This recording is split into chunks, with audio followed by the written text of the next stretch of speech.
Você já se perguntou se Jesus é apenas uma cópia de deuses pagãos antigos? Se sim, você não está sozinho. A ideia de que a história de Jesus foi inspirada ou mesmo plagiada de figuras mitológicas como Horus, Dionísio ou Krishna é uma teoria que ganha força em certos círculos. Mas e se tudo o que você ouviu até agora for uma mentira? E se as semelhanças entre essas figuras não passarem de coincidências ou, ainda mais provocante, uma distorção de uma verdade muito maior? Hoje vamos quebrar essa ideia e desafiar essa crença popular. Não só vamos explorar as diferenças que realmente importam, mas também revelar por que essa comparação é mais perigosa do que você imagina. Fique comigo até o fim e você verá que a verdade pode ser muito mais fascinante e única do que qualquer teoria de imitação. Prepare-se para mudar sua visão. Principais diferenças entre Jesus e Horus. A relação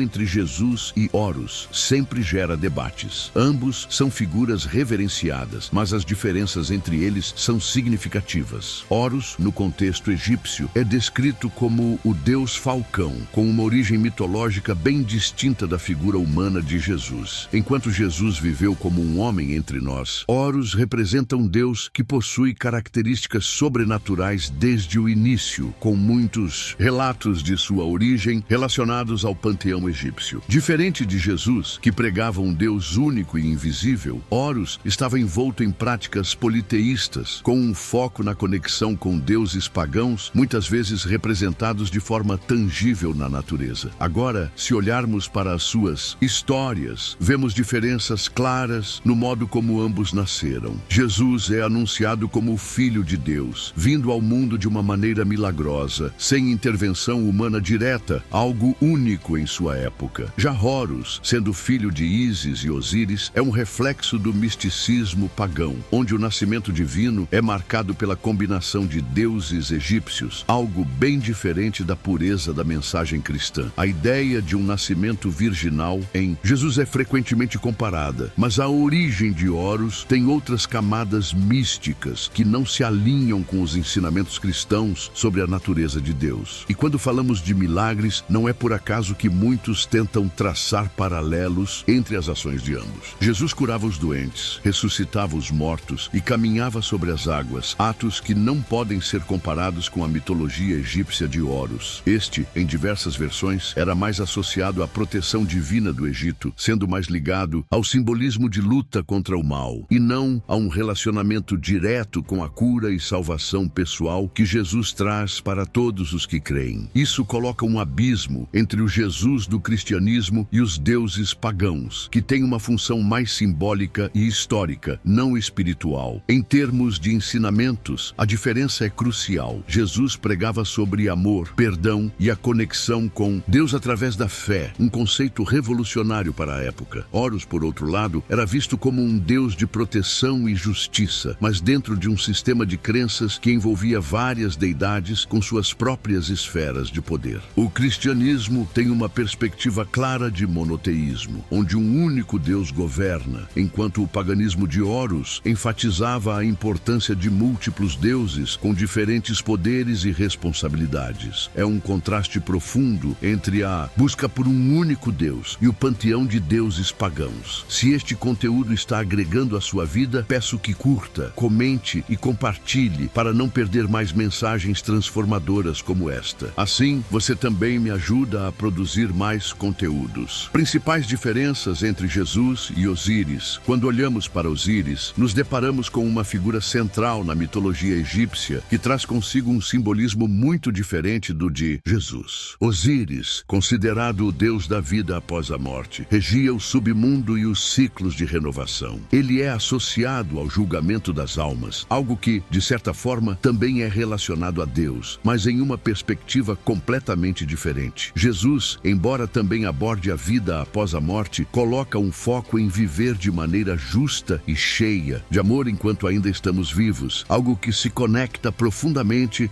com a prática do cristianismo. A diferença aqui é que Jesus nos chama para a transformação da vida presente, enquanto Osíris está mais ligado ao julgamento após a morte. Falando de morte e ressurreição, vemos mais uma diferença marcante entre essas figuras. Osíris, na mitologia egípcia, morre e é ressuscitado por sua esposa Ísis, mas sua ressurreição tem um caráter simbólico de renovação cíclica da vida. Em contraste, a ressurreição de Jesus é vista como um evento único e definitivo para a salvação da humanidade. Enquanto a morte e ressurreição de Osíris estão relacionadas a um ciclo eterno, com a constante renovação do ciclo de vida e morte, a ressurreição de Jesus tem um significado único, oferecendo a possibilidade de salvação para todos, algo que é único na fé cristã. Além disso, a forma como esses eventos são compreendidos dentro das respectivas religiões é outra grande diferença. No cristianismo, a morte de Jesus é vista como um sacrifício pessoal para remir os pecados da humanidade, algo que não se vê no contexto de Osíris. A mitologia egípcia trata a morte e a ressurreição de Osíris de uma forma mais ritualística, enquanto Jesus é reconhecido como um ser humano que sofreu e morreu para redimir as falhas de todos. A fé cristã coloca a humanidade como necessitada da graça de Deus e as boas obras que vivificam a fé para alcançar a salvação, ao passo que a visão egípcia de Osíris é mais sobre ciclo de vida e morte, sem um vínculo tão pessoal com os indivíduos. A adoração de Jesus também se distancia da de Osíris de várias maneiras.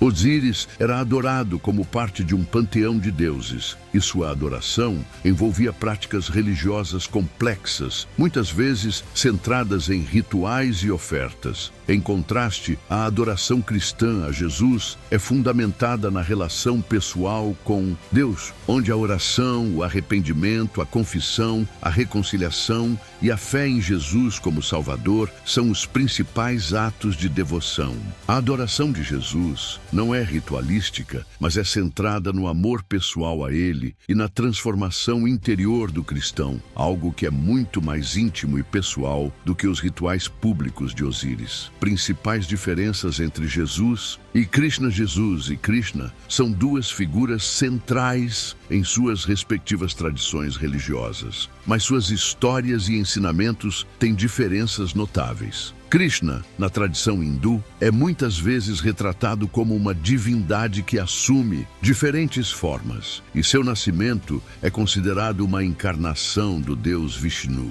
Em contraste, Jesus, embora também divino, é reconhecido como o Filho de Deus, tendo nascido de uma mãe humana. Essa diferença de origem já nos leva a uma distinção clara. Enquanto Krishna é uma manifestação de uma divindade impessoal, Jesus representa uma relação pessoal e única com Deus, sendo alguém que viveu entre os humanos para nos ensinar sobre amor e salvação. Quando observamos as suas mensagens, vemos que Krishna, como divindade, transmite uma filosofia de dever e ação através do conceito do karma e dharma. Ele ensina que devemos cumprir nosso dever, sem se apegar aos resultados, numa visão que tem como base a ideia de um ciclo contínuo de nascimento, morte e reencarnação. Já Jesus traz uma mensagem voltada para a salvação individual e a busca por um relacionamento pessoal com Deus. A salvação para Jesus não está ligada ao ciclo eterno de vida e morte, mas à fé em sua morte e ressurreição, o que proporciona a redenção eterna. Falando de milagres, ambos são conhecidos por seus feitos extraordinários, mas os milagres de Krishna têm um foco mais místico e cósmico, enquanto Jesus realiza milagres como uma demonstração do poder divino e do amor por todos. Krishna, sendo uma divindade em forma humana, realiza feitos como levantar montanhas e destruir inimigos sobrenaturais, o que reforça sua natureza divina. Jesus, por sua vez, realiza curas, exorcismos e demonstra seu poder sobre a morte, mas sempre com o intuito de salvar as pessoas de suas aflições e mostrar o amor incondicional de Deus. Ele faz milagres, mas o propósito central é sempre o perdão e a redenção. Na questão da adoração, outra diferença significativa se destaca. Krishna é adorado de diversas maneiras em várias formas, e seus seguidores muitas vezes se engajam em rituais complexos e celebrações formais. Já Jesus é adorado com um foco maior na fé pessoal e na oração. A prática cristã enfatiza o relacionamento direto com Deus através de Jesus, e a adoração se dá de forma mais pessoal e íntima. Embora haja liturgias e celebrações importantíssimas, a verdadeira adoração cristã é mais voltada para a transformação do coração e da mente do indivíduo. Principais diferenças entre Jesus e Mitra são frequentemente comparados principalmente por suas semelhanças superficiais, mas suas origens e mensagens têm profundas diferenças. Mitra, uma figura central no culto de mitraísmo que floresceu no Império Romano, é descrito como o Deus da luz e da verdade, associado à proteção e à justiça. Ele é representado muitas vezes como um jovem guerreiro matando um touro, o que simboliza a renovação do mundo. Jesus, por outro lado, é visto como o Filho de Deus, cuja missão na Terra é ensinar o amor incondicional, o perdão e a salvação por meio de sua morte e ressurreição. O foco de Mitra está mais em símbolos de força e poder, enquanto Jesus enfatiza a vulnerabilidade e o sacrifício por outros. Outro ponto de distinção é o conceito de salvação. No mitraísmo, a salvação está frequentemente relacionada a uma vida ritualística e ao seguimento de práticas como rituais de iniciação, banhos de sangue e festas. Já no cristianismo, a salvação é um dom gratuito de Deus, concedido pela fé em Jesus Cristo, boas obras e no poder de sua ressurreição. Jesus ensina que a salvação vem através da devoção do fiel, que se demonstra em atos externos e na transformação interna do indivíduo, algo que é um reflexo de um relacionamento pessoal com Deus. Para Jesus, o foco está no amor, na graça e no perdão,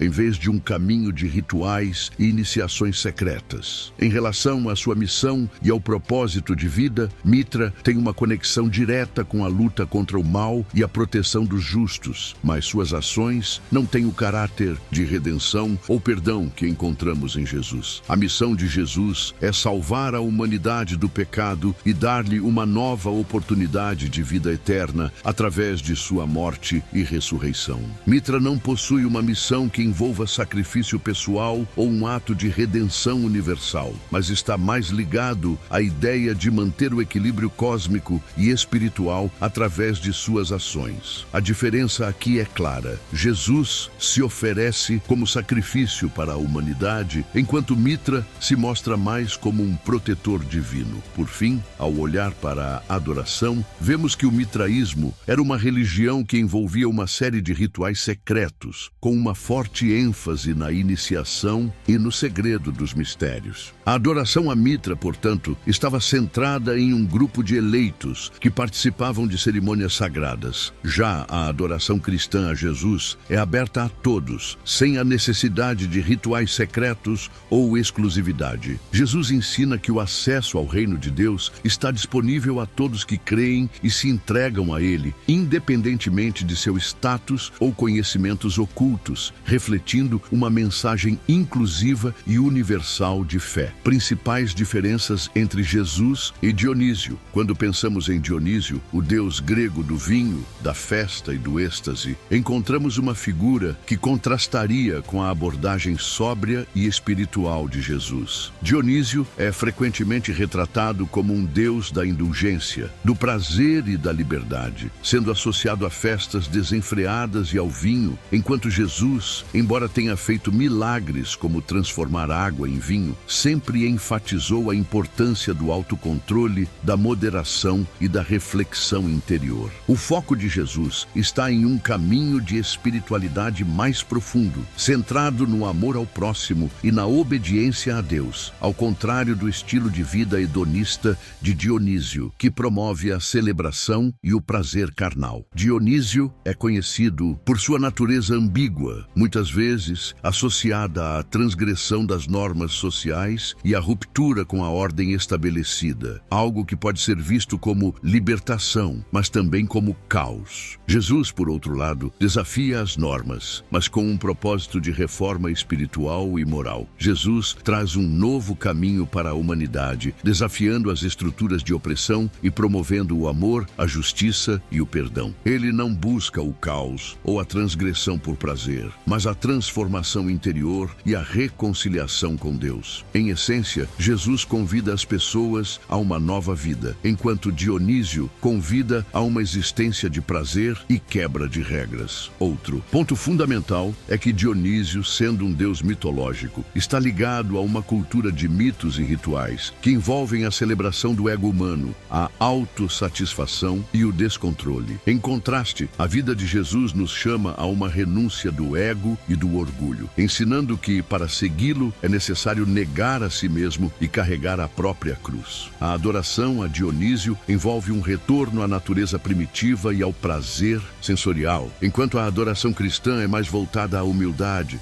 ao serviço aos outros e à busca pela santidade. Jesus se apresenta como o caminho para a verdadeira liberdade, não aquela que se encontra em excessos, mas aquela que se conquista pela verdade, justiça e compaixão. Ao falarmos sobre os milagres, tanto Dionísio quanto Jesus realizam feitos extraordinários, mas seus motivos e a forma como os milagres se manifestam são bem diferentes. Dionísio é conhecido por seus milagres relacionados ao vinho, festas e êxtase, onde os seguidores experienciam uma forma de união com o divino através do consumo e da celebração. Jesus, por sua vez, realiza milagres para curar, restaurar e transformar vidas, sempre com um objetivo de redenção e cura espiritual. Os milagres de Jesus não têm como foco o prazer, mas o bem-estar espiritual e físico dos outros, mostrando seu amor incondicional e sua compaixão. Agora que você viu as diferenças fundamentais entre Jesus e esses deuses pagãos, você deve estar se perguntando o motivo destas mentiras terem tanta força. A resposta é simples: o ódio e a negação a Jesus. Aqueles que negam a Cristo